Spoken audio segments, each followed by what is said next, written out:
Hello, everyone, and welcome to Bookercast, the podcast where books come to life. And I'm so excited to dive into another amazing story with all of you. Whether you're a bookworm or just love a good story, this is the place for you. Every episode, we explore incredible books, talk about their stories and characters, and share insights that'll make you fall in love with reading all over again. All right, let's not keep you waiting any longer. Get comfortable, and let's jump right into it. Sounds good. All right, let's dive in. This time on the deep dive, we're tackling, well, a pretty big one.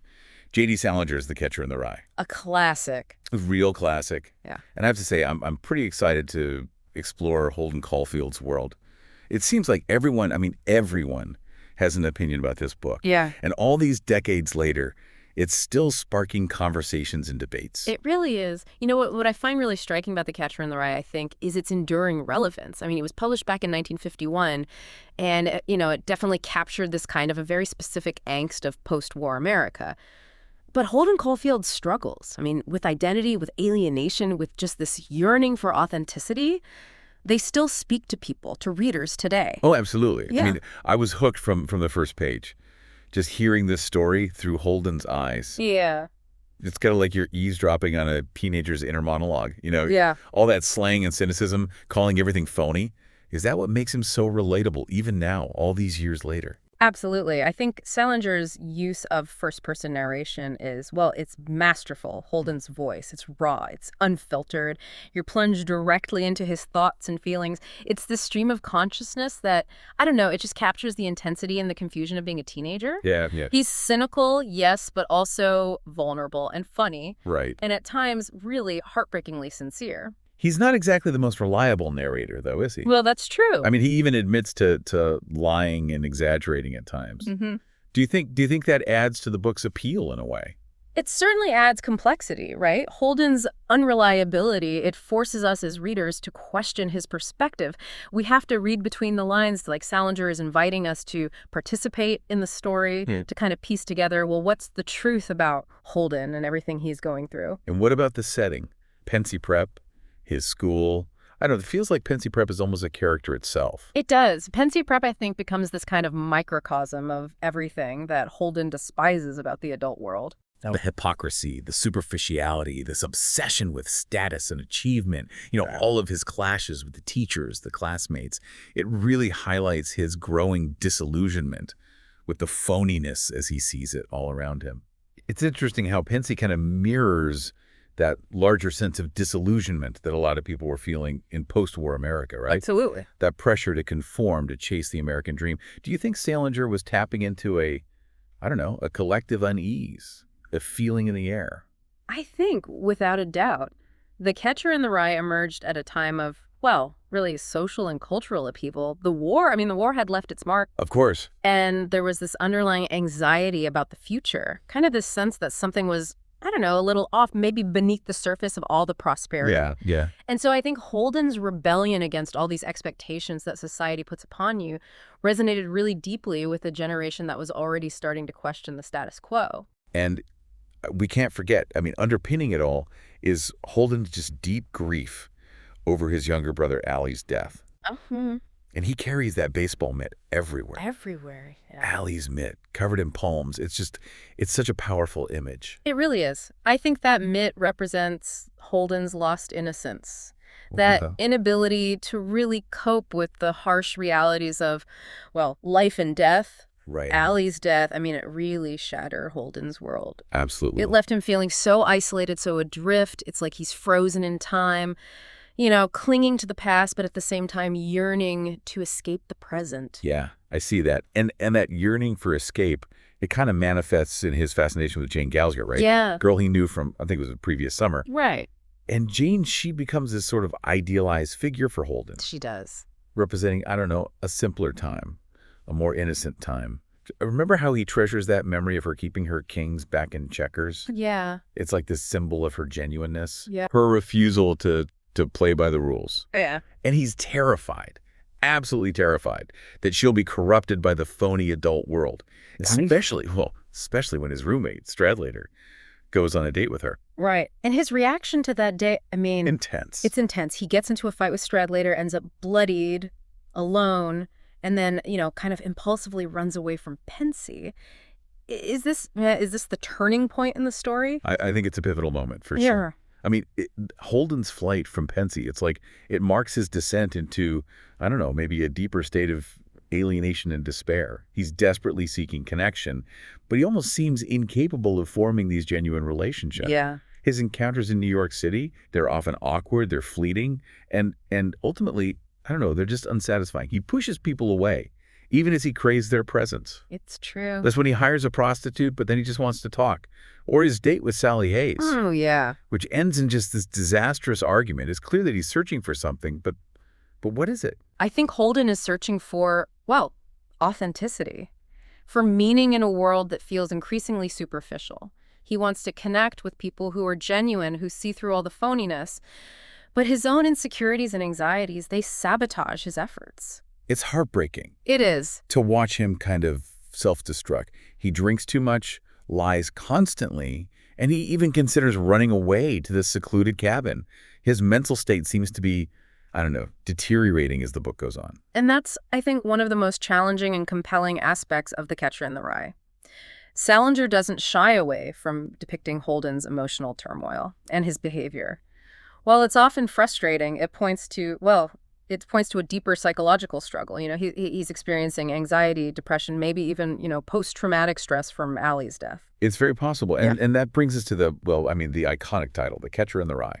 Holden, he imagines himself saving children from falling off a cliff in a field of rye. A cliff representing, of course, the loss of innocence. Right. Is this his ultimate fantasy? I think it's a powerful image, and it encapsulates Holden's longing to protect innocence, both in himself and in others. He sees childhood as this time of purity and truth. And adulthood is this fall from grace. But is this vision, is it realistic? Can you really shield yourself or others from all the complexities, all the disappointments of growing up? It's a question that resonates with, I think, anyone who's ever felt that bittersweet pang of leaving childhood behind, There's a sense of loss there, of facing this uncertain future. It's no wonder that this book continues to speak to teenagers decades later. There's also a book that's generated, its share of controversy. Absolutely. The Catcher in the Rye was considered pretty scandalous, really, when it was first published. Oh, I can imagine. The language, the themes of rebellion and sexuality, and Holden's just cynical outlook on life.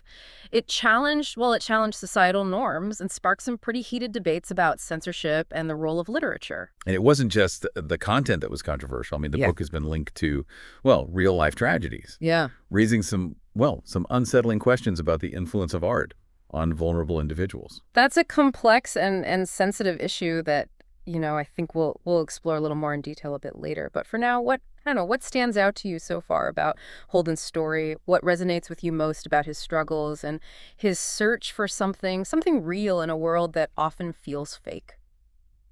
Yeah, it's impossible to ignore that, that shadow that hangs over The Catcher in the Rye. Yeah. The fact that it's been associated with real-life tragedies, it forces us to grapple with these really uncomfortable questions about the power of art and its impact, both positive and negative. You're talking about, the cases of John Hinckley Jr., who tried to assassinate President Reagan, and Mark David Chapman, who murdered John Lennon. Both of them, they were obsessed with the book, and they both identified really strongly with Holden Caulfield. It's chilling to think that a work of fiction could be, twisted in such a way. It certainly raises ethical questions, I think, about the artist's responsibility and the interpretation of their work. Can a book truly incite violence? Or are these just isolated cases of, deeply troubled individuals who latch onto a narrative that just happen to, fit their worldview, their distorted worldview? Yeah, it seems like both Hinckley and Chapman, they saw themselves as, enacting this twisted version of Holden's fantasy. As protectors of innocence, even if it meant, resorting to violence.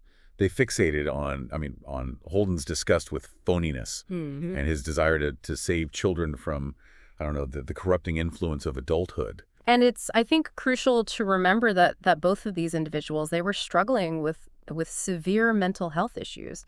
To attribute their actions solely to the book, I think that would be an oversimplification of some very complex psychological factors at play. Right. And Salinger himself, he remained, deeply private throughout his life. He did, yeah. He never commented publicly on these tragedies, which I think adds another layer of ambiguity to this whole debate. Yeah, for sure. It's a difficult balance to strike, I think. I mean, we don't want to censor art. Mhm. We don't want to stifle creative expression.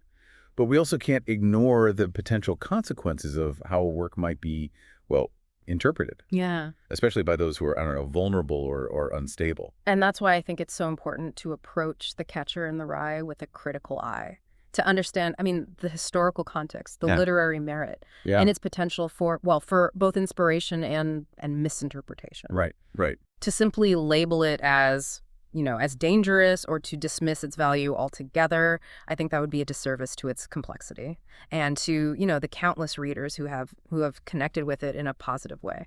You mentioned the book's impact on readers, and I'm curious about your perspective on that. I mean, aside from these extreme cases, how has The Catcher in the Rye resonated with audiences over the decades? Despite all the controversies, The Catcher in the Rye remains, I think, a coming-of-age touchstone for a reason. Holden Caulfield's voice, with all its flaws and contradictions, it continues to speak to the, I don't know, maybe the anxieties and the uncertainties of adolescence.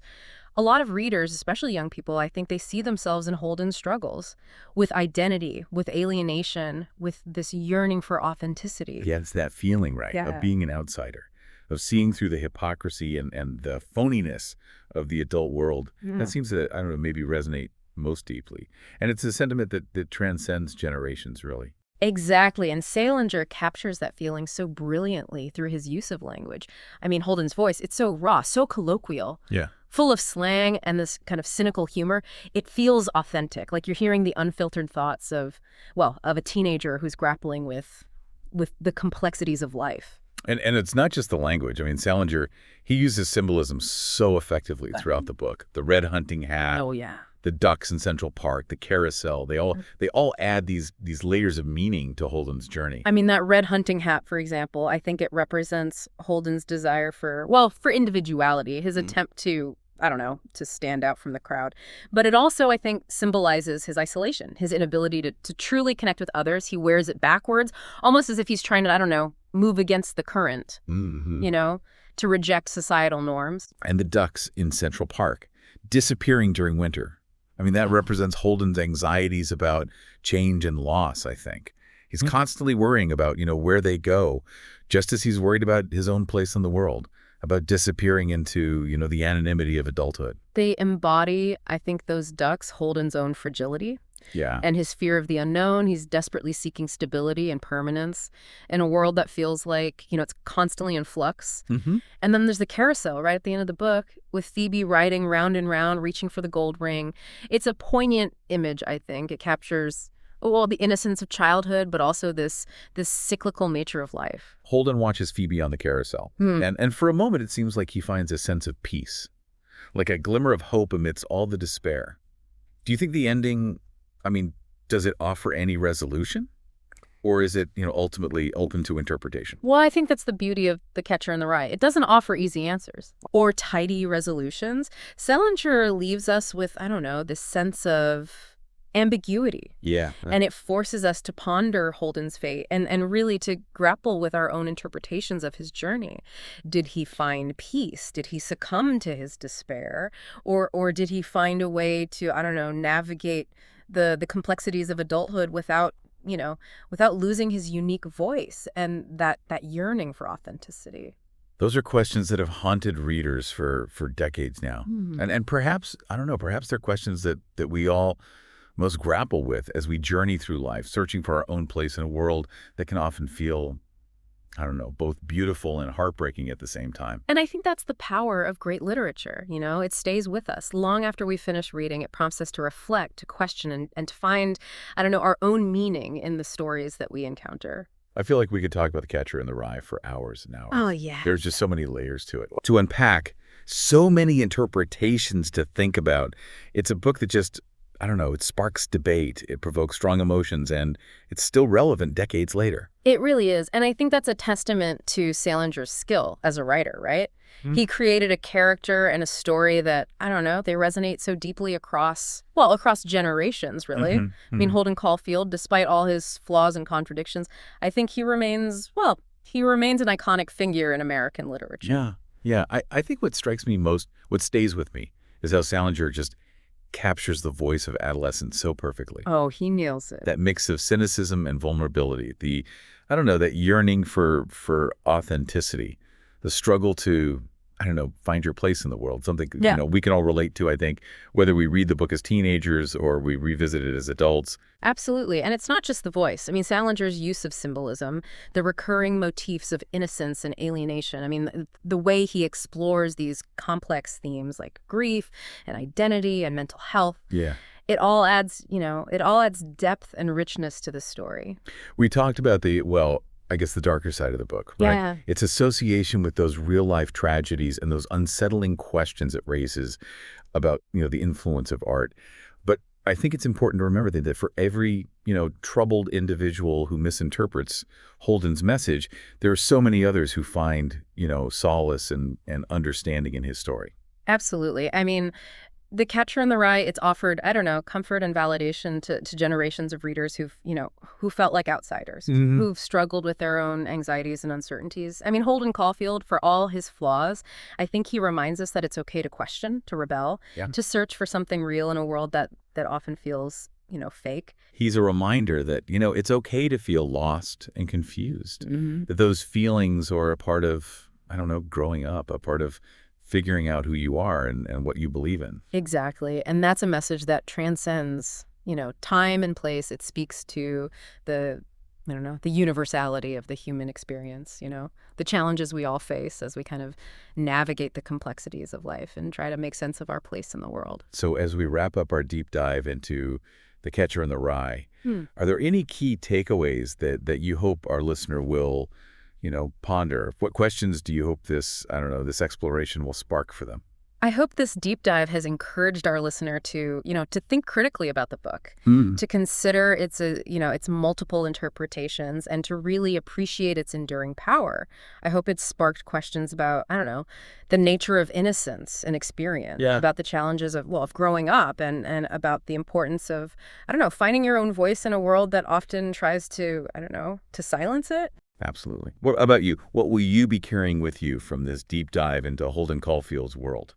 Well, what stays with me, I think, is this reminder that literature, at its best, it holds up a mirror to the human condition. Mm-hmm. It allows us to see ourselves, our struggles and our aspirations reflected in the lives of these fictional characters. Yeah.